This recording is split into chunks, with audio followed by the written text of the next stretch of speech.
सांगली लोकसभा मतदारसंघाबाबत महाविकास आघाडीमधील तिढा काही सुटत नसल्याचं चित्र आहे। महाविकास आघाडीने सांगलीची जागा ही अधिकृतरित्या शिवसेनेला सोडण्यात आल्याची घोषणा केली आहे। मात्र सांगली काँग्रेसचे नेते विशाल पाटील यांनी अपक्ष आणि काँग्रेस पक्षातर्फे अर्ज दाखल केलाय।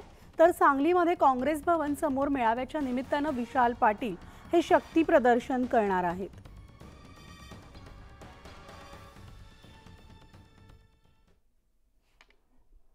लोकसभेच्या निवडणुका जिंकण्यासाठी प्रत्येक पक्षाने रणनीती आखली आणि त्याचाच एक भाग म्हणून मुंबई भाजपकडून बैठकांचं आयोजन करण्यात आलंय। मुंबई भाजपच्या विविध आघाड्यांची एक बैठक तसंच संघटनेच्या पदाधिकाऱ्यांची एक स्वतंत्र बैठक बोलावण्यात आली। मुंबई भाजपाध्यक्ष आशिष शेलारांसह मुंबईतील लोकप्रतिनिधी बैठकीला हजर राहणार आहेत। लोकसभेच्या अनुषंगाने संघटनेच्या कामांचा आणि निवडणुकीच्या तयारीचा आढावा या बैठकीमध्ये घेतला जाणार आहे।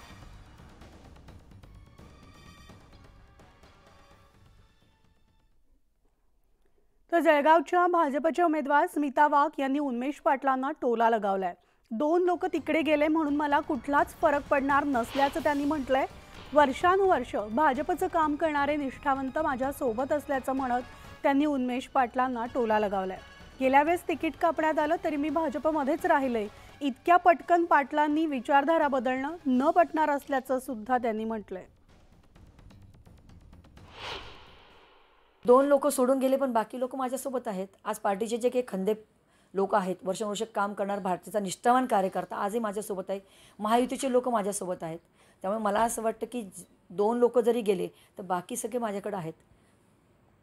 मला वाटतं मी याच्यात असं म्हणेल की सैन्य ज्यांच्याकडे गेलं असेल तर श्रीकृष्ण माझ्या जवळ आहेत आणि श्रीकृष्णाच्या भूमिकेत आज सगळे नेते माझ्या पाठीशी आहेत, जनता माझ्या पाठीशी आहे।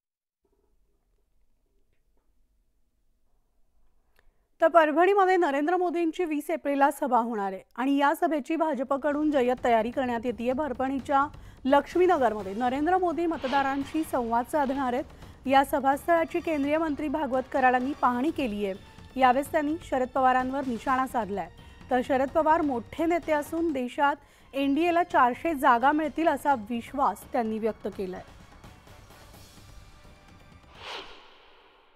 कमलावरती 370 आणि एनडीएच्या माध्यमातून 400 असा संकल्प आहे। त्यांनी केलेल्या कामाची पावती आणि त्यांच्या माध्यमातून ज्यांना ज्यांना मदत मिळाली तर ते भारतीयाची संस्कृती आहे, जनता विसरणारी नाही आहे। त्यांना जी मदत मिळाली त्यांचीच परतफेड आणि या भारताला एक विकसित राष्ट्र बनवायचं म्हणून सर्वांनी संकल्प केलेला आहे। म्हणून नक्कीच आम्ही एनडीएच्या माध्यमातून 400 तर भारतीय जनता पार्टीच्या माध्यमातून 170चा आकडा गाठू।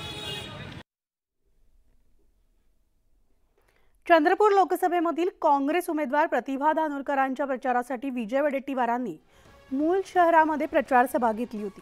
मोदी सरकारच्या काळात विरोधी पक्षनेत्यांना लक्ष केल्याची टीका त्यांनी केली आहे। तर काँग्रेसची खाती गोठवण्याचं हेलिकॉप्टर तपासणी करून विरोधी पक्षनेत्यांना मुद्दाम टार्गेट केलं जात असल्याचं वडेट्टीवार म्हणाले।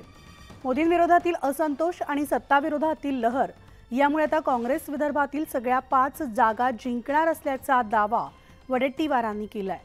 तर इंदिरा लाटेसारखी काँग्रेस लहर असल्याचा दावा सुद्धा त्यांनी केलाय।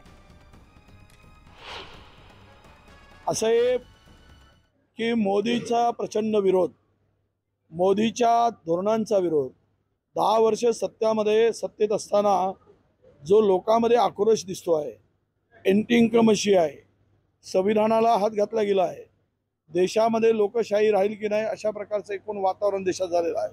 कारण तानाशाही आणि हुकुमशाही पद्धतीनं विरोधकांना संपवण्याचं जे काही षडयंत्र चाललं, मुख्यमंत्र्यांना आतमध्ये घालण्याचं काम चाललं आहे, काँग्रेस पक्षाचं खातं गोठवण्याचं काम झालं आहे। या सर्वांमध्ये जनता विटली आहे। 1900 आणीबाणीनंतर इंदिराजीची लाट जी आली 78ला, तशी लाट आता आम्हाला पूर्ण विदर्भात दिसते आहे।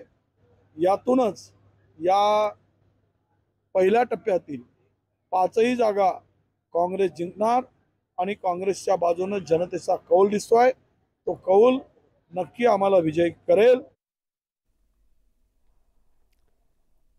आणि या बातमीच्या बुलेटिनमध्ये एक छोटासा ब्रेक घेऊन लगेचच परततो। इतरही बातम्या पाहणार आहोत, तेव्हा पाहत राहा न्यूज 18 लोकमत।